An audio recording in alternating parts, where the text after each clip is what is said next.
नाज़रीन आदाब। Nadaul express news में आप सबका खैर मकदम है।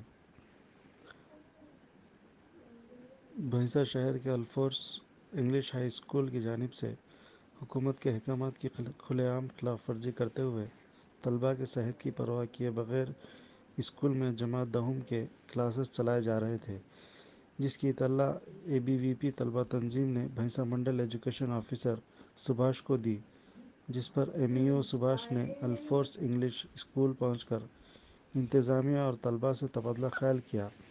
बादशाह मीडिया को बताया कि हुकूमत के अहकामात की खिलाफ वर्जी पर अल्फोर्स स्कूल के खिलाफ कार्रवाई करते हुए नोटिस जारी किया जाएगा। ఏదైతే మరి ఏబీవీ వాళ్ళు సూచించిన ప్రకారంగా ఇక్కడ ఆల్ఫోర్స్ స్కూల్లో 10వ తరగతి విద్యార్థులకు ఫిజికల్ క్లాసులు నడుపుతున్నారని చెప్పడం జరిగింది. దాంతో పాటుగా వాళ్ళు ఇన్ఫర్మేషన్ ఇస్తే మరి వచ్చి ఇక్కడ చూడడం జరిగింది. ఇందులో ఇక్కడ 10వ తరగతి విద్యార్థులకు ఫిజికల్ క్లాసులు నడుస్తున్నాయి. మరి ఈ విషయంలో స్కూల్ యాజమాన్యానికి తగు నోటీసులు ఇచ్చి దాంతో ఎక్స్ప్లెనేషన్ కాల్ఫర్ చేసి ఫర్దర్ ఏది ఉంటుంది దీనిపైన స్కూల్ పైన చర్యలకు మేము శ్రీకారం చుడతాం.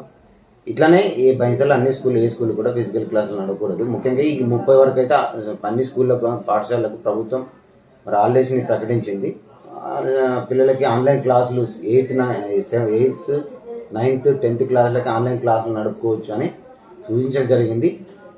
కానీ అయినా ఇక్కడ మరి ఆల్ఫోర్స్ స్కూల్లో 10వ తరగతి విద్యార్థులకు ఫిజికల్గా క్లాసులు నడుపుతున్నారు.